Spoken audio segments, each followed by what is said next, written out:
This month marks the 24th anniversary for Inuyasha, and what better way to celebrate than to review this guy right here. Hey everybody, welcome back to Figure Friday. I'm Dylan, and today we are reviewing the 1/7 scale Inuyasha by Proof. This is a really fun one, and I'm excited to review it with all of you. Let's dive right into some of the details. Now this one is a 1/7 scale statue, which is quite a bit shorter than what I normally have on my channel. I primarily collect 1/4 scale statues, but if you like the statue, then it doesn't really matter what size it is, throw it in the collection.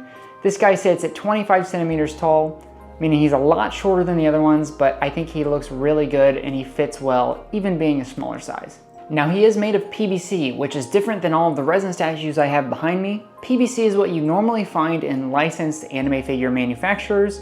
It's lighter and easier to work with, but it does lose some of the detail I find on like the bigger size statues and things. That's why when you get to the bigger scale, resin is the preferred because you can get a lot more detail with that material. Now he weighs just under 2 kilograms, meaning he's going to be just fine to put on one of your detolfs or glass shelves. He retailed for right around the $250 mark, and if you're trying to find him now in the aftermarket, you're looking to pay somewhere between $300 and $400. That's what I've seen on eBay most recently. You might be able to find them cheaper somewhere else. All right, now let's jump in and take a look at the pose. One of the greatest things about 1/6 and 1/7 scale statues is you can get way more dynamic with the posing. The statues are a lot lighter, so you can actually have the bodies in motion, doing really cool dynamic swings or jumps. You'll often see that in the smaller scale statues. And this is no exception.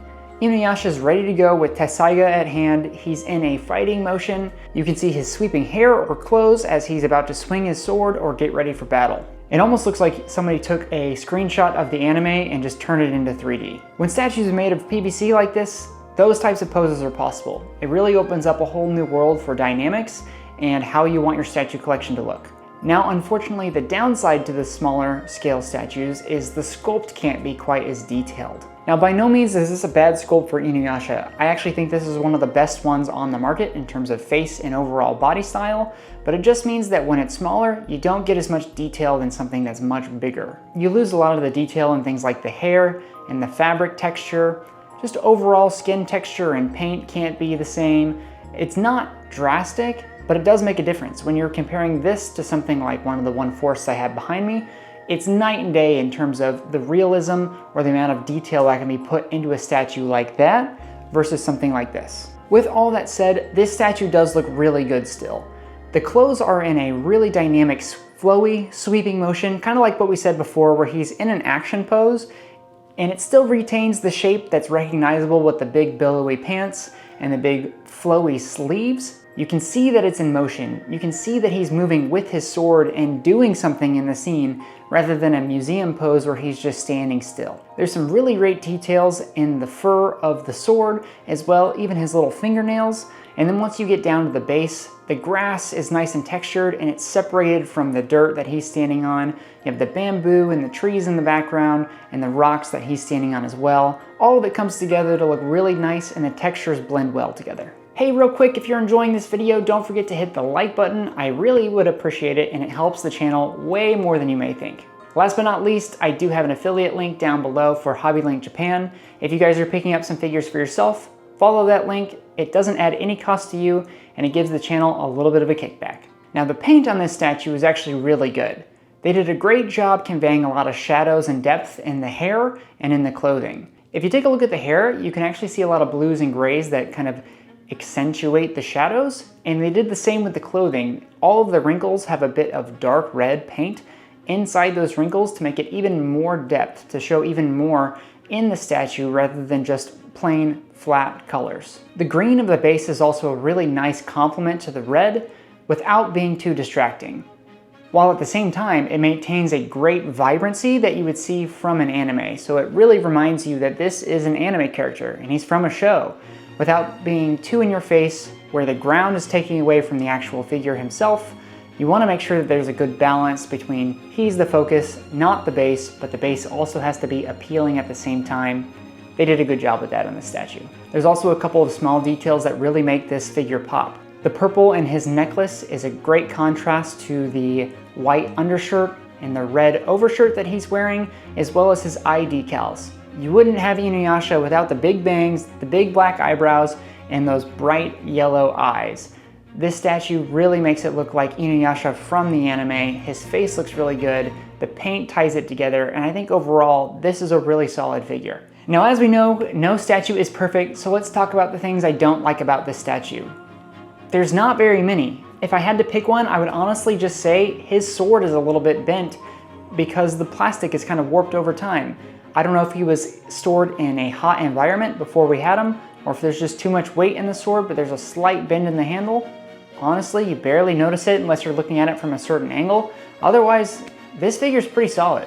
If I was going to change anything about this statue, I think I would add some texture to the fabric. It's pretty flat, and given the size, this feels like a bigger 1/7 scale than most of the 1/7 scales I've seen. It's pretty spot on in terms of actual size, but it feels bigger, and I feel like it warrants more texture to the actual outfit. The red on his clothes is very smooth. Throw in some light texture in there, and I think this would improve quite a bit. I would also love to see some swap outs. He has Tetsaiga here, but there's so many different variations if you've seen the show. Give us a couple more and let us choose which sword we want him to be holding. Okay, I've droned on long enough about this statue. Let's take a look at Proof's 1/7 scale Inuyasha.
I really enjoyed this figure.